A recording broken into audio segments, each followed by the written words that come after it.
말씀 묵상의 시간 함께 하신 여러분들 주님의 이름으로 환영합니다. 우리가 하나님의 나라에 대해서 우리 함께 나누고 있는데요. 이 하나님의 나라는 과연 누가 차지하는 것인가? 특히 아브라함의 후손의 이야기들을 통해서 우리가 함께 그 이야기를 지금 나누고 있습니다. 오늘 저희가 함께 나눌 그 말씀은 아주 유명한 말씀이죠. 아브라함이 이삭을 낳고 이삭이 이제 두 아이를 낳았는데 그 두 아이의 그 라이벌 관계.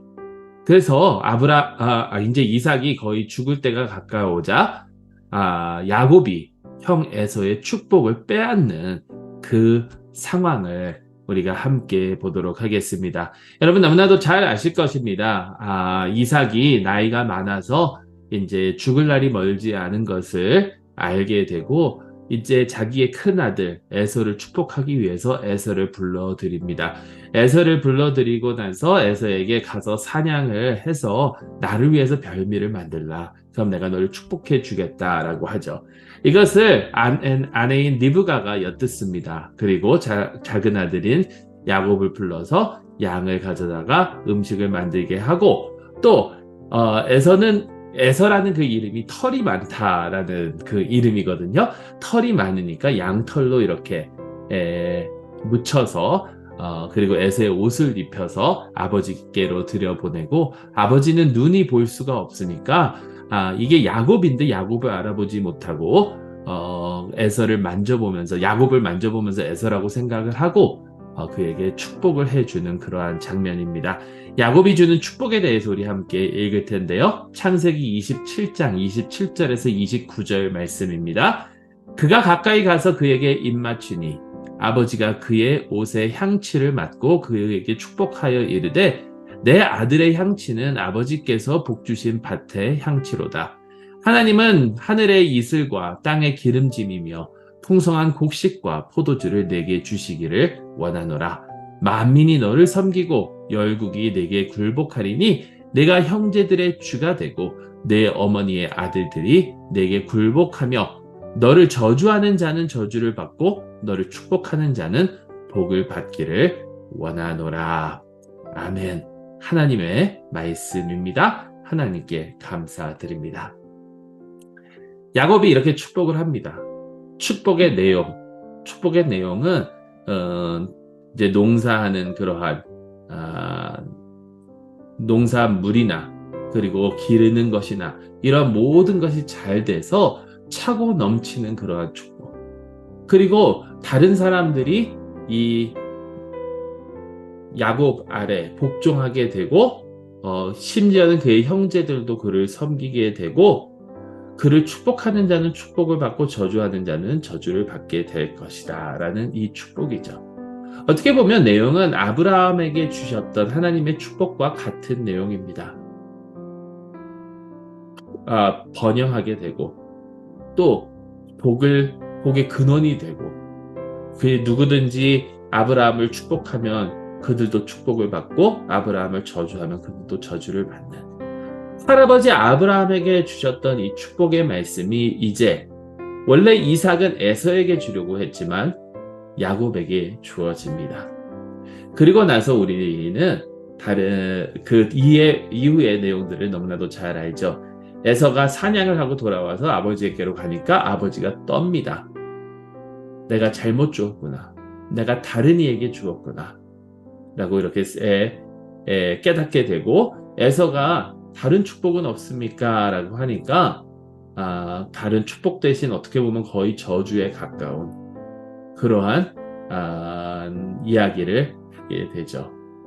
그런데 결국에는 거기에도 약간 소망의 그런 말씀이 있는 것이, 이 형제에게 억압을 당하겠지만 그것을 깨트리고 나올 자유를 얻을 날이 있을 것이다 라는 그러한 힌트는 있어요.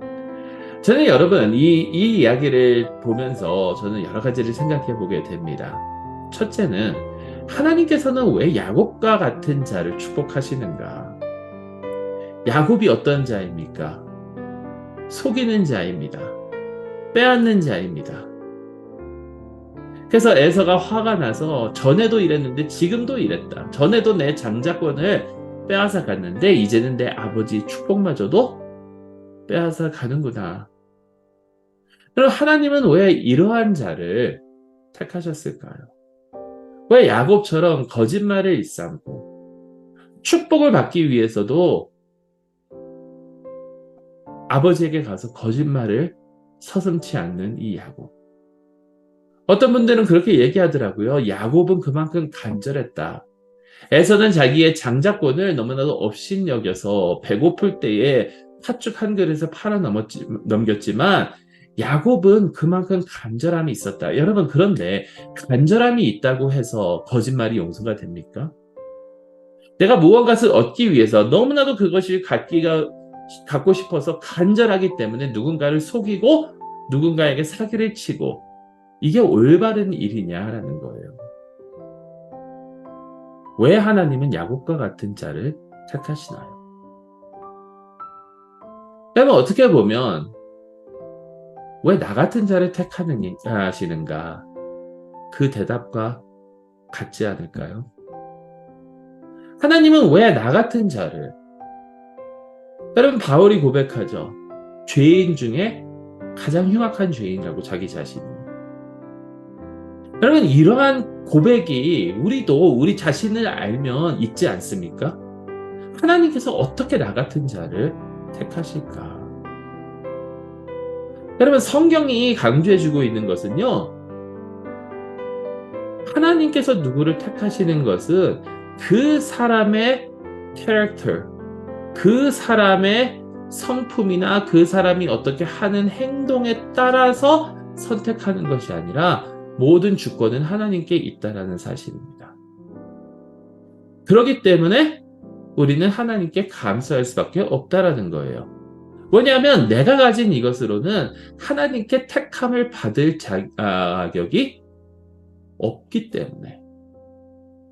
그러면 그렇게 얘기하죠. 그러면 왜 에서는 택하지 않으시고 야곱을 택하시는가? 하나님께서. 왜 그러시는가? 그것은 불공평하지 않은가? 네, 여러분, 하나님은 공평의 하나님은 아니십니다. 공의의 하나님이시지, 정의의 하나님이시지, 거기에는 차이점이 있어요. 만약에 하나님께서 공평한, 공정한 하나님이시라면 우리가 마땅히 받아야 할 것을 받아야 되는데 그것은 하나님의 심판밖에는 받을 수가 없죠. 그런데 우리를 대신해서 누가 그 심판을 짊어지셨는가? 여러분, 이 세상을 살던 사람들 중에 하나님, 이거는 너무나도 불공정합니다라고 유일하게 하실 수 있는 분은 예수님이셨어요. 그는 하나님 뜻대로 온전하게 사셨지만 그 결과로 받은 게 우리의 죄의 대가 아닙니까? 여러분, 에서는 프라우드한 사람이었습니다. 자기 자신을 믿은 사람이에요. 밖에 나가서 사냥하고 이러면서 자존감이 충만했던 그런 사람이에요. 어떻게 보면. 근데 야곱은 그 반대였거든요. 그러다 보니까 어떻게 보면 야곱이 하나님께서 은혜를 베풀어 주셨을 때에 그 은혜가 얼마나 더 크고 귀한 것인지 더 깨달을 수 있는 그러한 모습은 있었겠죠. 하지만 우리가 물어봐야 될 질문은 왜 하나님께서 에서를 택하지 않으시고 야곱을 택하셨느냐가 아니라 왜 하나님께서는 그 누구라도 택하시고 구원하시려느냐 이거예요. 왜 하나님은 나 같은 자를 과연 택하실까? 이유가 없습니다. 그냥 하나님의 긍휼 때문에. 그거밖에는 없다라는. 자, 여러분, 그런데 이제 이렇게 야곱이 이삭으로부터 그 축복을 가로챕니다. 축복을 가로채고 난 다음에 이제 에서가 오죠. 에서가 와서 아버지 저에게도 축복해 주세요. 그러는데 이삭이 더 이상 너에게 줄 축복이 없다. 근데 여러분 생각을 해보세요. 왜 에서에게는 내릴 축복이 없었나요? 아브라함의 경우를 보게 되면 이삭뿐만이 아니라 이스마엘에게도 축복이 임합니다. 그런데 왜 이 경우 야곱에게 축복을 줬기 때문에 왜 에서는 축복을 받지 못하나요?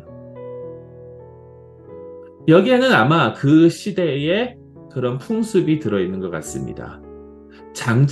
대체적으로 장자가 아버지의 축복을 받아서 그것을 더 누리게 되는 이러한 풍습이 있었기 때문에 그런 것 같기는 한데, 그때 이삭이 깨달았을 거거든요. 이삭이 떨었던 이유, 야곱이 축복을 가로챘으니까 떨었던 이유가 아마도 제가 볼 때에는 자기가 속았구나 때문에 치가 떨려서 떨은 것보다 하나님께서 역사하시고 계시는구나를 알았기 때문이라고 저는 생각을 해요. 자, 다시 말씀드려서 이삭이 이제 아이를 이제 아내 리브가가 갖습니다. 그때 하나님께서 오셔서 말씀하시죠. 네 배 안에 두 나라가 있다. 두 민족이 있다. 그러면서 하시는 말씀이 큰 자가 작은 자를 섬길 것이다. 에서가 야곱을 섬길 것이다 라는 그 예언을, 그 말씀을 주셨어요.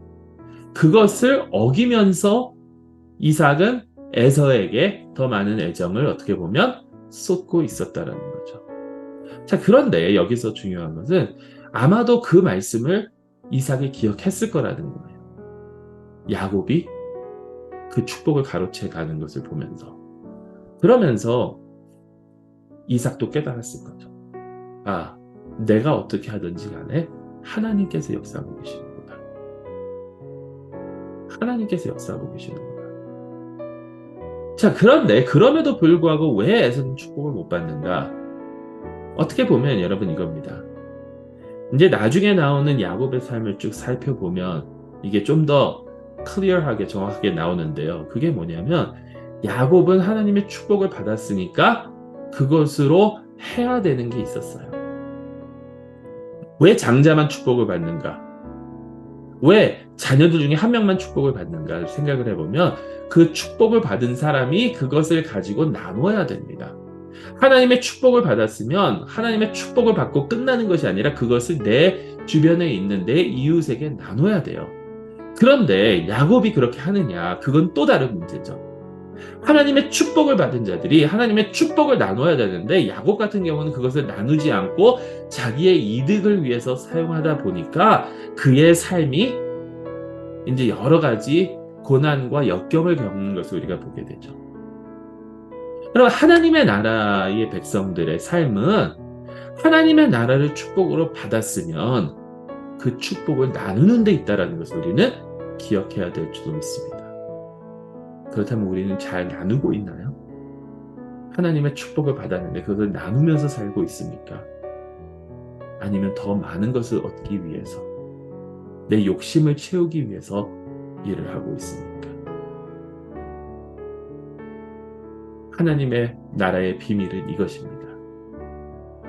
하나님께서 왠지 모르지만 나를 선택하셨다.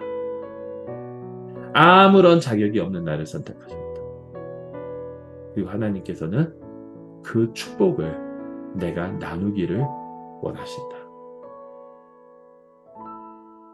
하나님의 나라의 자녀답게 살아가는 저 여러분들이 될 수 있기를 간절히 소망합니다. 우리 몇 가지 질문 한번 묵상하도록 하겠습니다. 다시 한번 묵상해 보시기 바랍니다. 왜 하나님께서는 에서 대신 야곱을 선택하셨을까요? 그리고 왜 하나님께서는 우리를 택하셨을까요?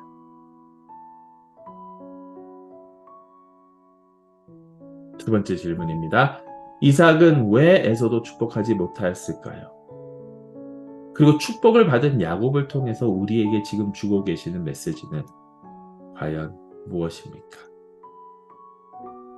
하나님의 은혜가 이번 주에도 여러분들과 함께 하시기를 간절히 소망합니다.